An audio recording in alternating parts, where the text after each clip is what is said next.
요한복음 124번째 시간, 지혜는 문제를 해결하는 것이 아니라 문제 그 자체를 주께 맡기는 것입니다. 지혜는 문제를 해결하는 것이 아니라 문제 그 자체를 주께 맡기는 것입니다. 라는 제목으로 하나님 말씀 증거하도록 하겠습니다. 본문의 말씀 요한복음 11장 5절부터 있는 말씀 함께 읽습니다. 예수께서 본래 마르다와 그 동생과 나사로를 사랑하시더니 나사로가 병들었다 함을 들으시고 그 계시던 곳에 이틀을 더 유하시고 그 후에 제자들에게 이르시되 유대로 다시 가자 하시니 제자들이 말하되 랍비여 방금도 유대인들이 돌로 치려 하였는데 또 그리로 가시려 하나이까. 예수께서 대답하시되 낮이 12시간이 아니냐. 사람이 낮에 다니면 이 세상의 빛을 보므로 실족하지 아니하고 밤에 다니면 빛이 그 사람 안에 없는 고로 실족하느니라. 성경은 우리에게 하나님은 사랑이심을 끊임없이 강조하고 있습니다. 그런데 문제가 있습니다.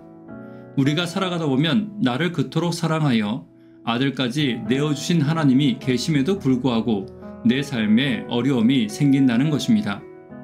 분명 예수를 따르고 하나님을 의지하고 사랑하며 살아가고 있음에도 불구하고 실제로는 우리의 삶에 고통스러운 순간들이 일어나고 있다는 것입니다. 그런데 요한복음 11장의 이야기는 우리의 신앙과 현실 사이에서 일어나는 갈등과 긴장의 문제를 잘 보여주는 사건입니다. 슬픔과 고통이라는 현실 속에서도 나를 붙드시는 하나님의 사랑과 생명의 소망에 대해 본문은 우리에게 가르쳐주고 있는 것입니다. 오늘은 나사로의 사건을 계속 살피며 현실과 신앙 사이의 갈등의 문제에 대한 위로와 답을 찾는 시간이 되기를 간절히 바랍니다. 첫 번째는 믿음은 문제 그 자체를 맡기는 것임을 기억해야 합니다. 5절입니다. 예수께서 본래 마르다와 그 동생과 나사로를 사랑하시더니 나사로가 병들었다함을 들으시고 그 계시던 곳에 이틀을 더 유하시고. 나사로가 어떤 병에 걸렸는지 우리는 알 수 없습니다. 그러나 그의 누이들은 예수께서 자신들이 살고 있는 곳과 그리 멀지 않은 곳에서 백성들을 가르치고 계신 것을 알았고 곧 예수님께 사람을 보냅니다. 그런데 그들은 보낸 사람들을 통해 나사로를 오셔서 낫게 해달라고 말하지 않았습니다.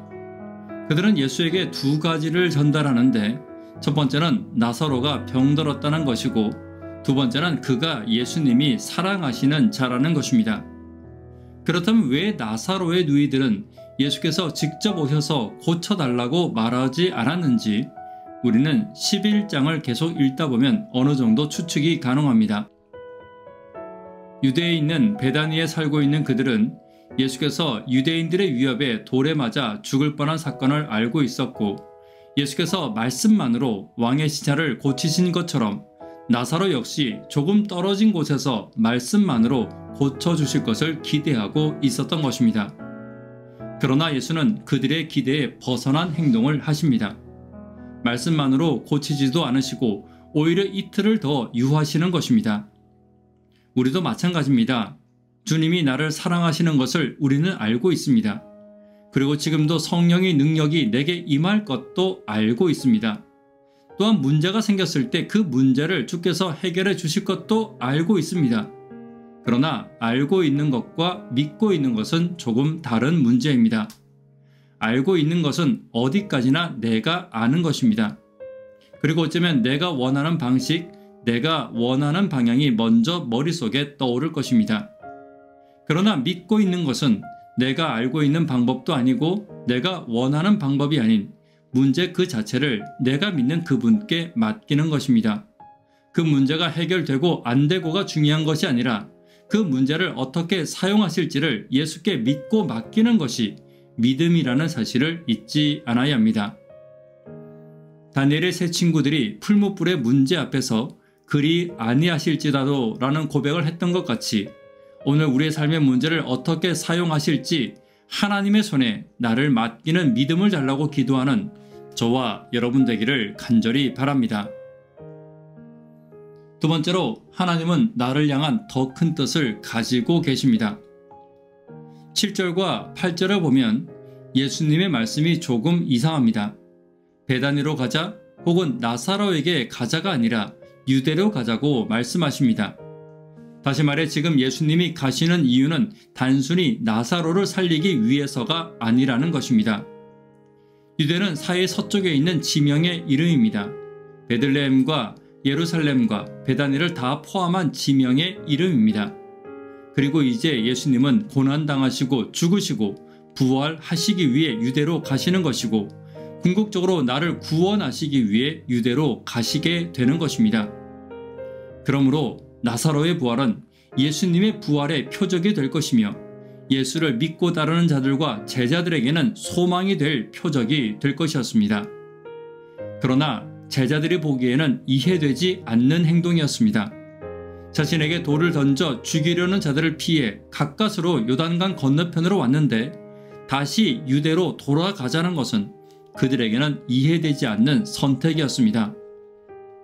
그러나 예수님께는 더 큰 뜻이 있었고 하나님의 뜻을 이루는 데는 우리가 원하는 방향이 아닐 수도 있다는 것입니다.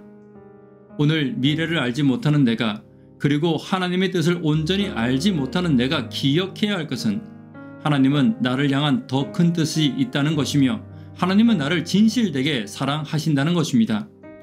오늘 하나님의 사랑을 더 확신하는 믿음을 달라고 기도하는 저와 여러분 되기를 간절히 바랍니다. 세 번째는 예수와 있는 시간이 낮의 시간임을 기억해야 합니다. 9절입니다. 예수께서 대답하시되 낮이 12시간이 아니냐. 사람이 낮에 다니면 이 세상의 빛을 보므로 실족하지 아니하고 밤에 다니면 빛이 그 사람 안에 없는 고로 실족하느니라. 예수님께서 낮이 12시간이라고 말하는 것은 하루 온종일을 의미합니다.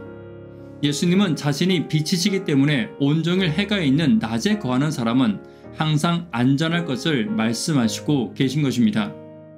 예수님과 동행하는 시간은 낮과 밤이 중요한 것이 아닙니다. 예수님과 동행하는 동안이 우리 인생의 낮이라는 것입니다. 그리고 예수님과 동행하는 그 시간에 고난과 죽음조차도 예수는 낮으로 바꾸시는 영원한 빛을 소유하셨음을 우리는 기억해야 합니다. 그러므로 우리가 정말 두려워해야 할 것은 지금 내 눈앞에 고난이 아니라 내가 예수의 빛으로부터 벗어나는 것입니다. 내가 예수와 동행하지 않는 것입니다. 예수는 자신의 양들을 잃어버리지 않으실 것이며 누구에게도 자신의 양들을 빼앗기지 않으실 것입니다.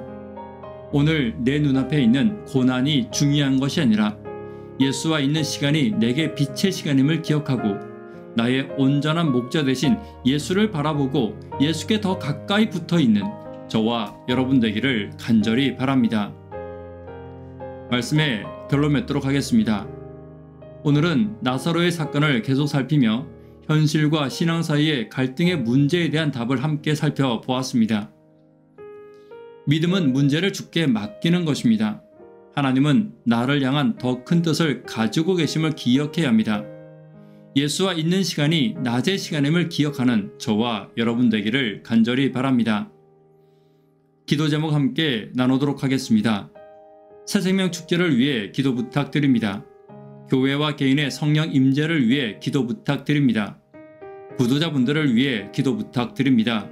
학생, 청년, 어린이를 위해 간절히 기도 부탁드립니다. 새벽기도와 영버TV를 위해 기도 부탁드립니다.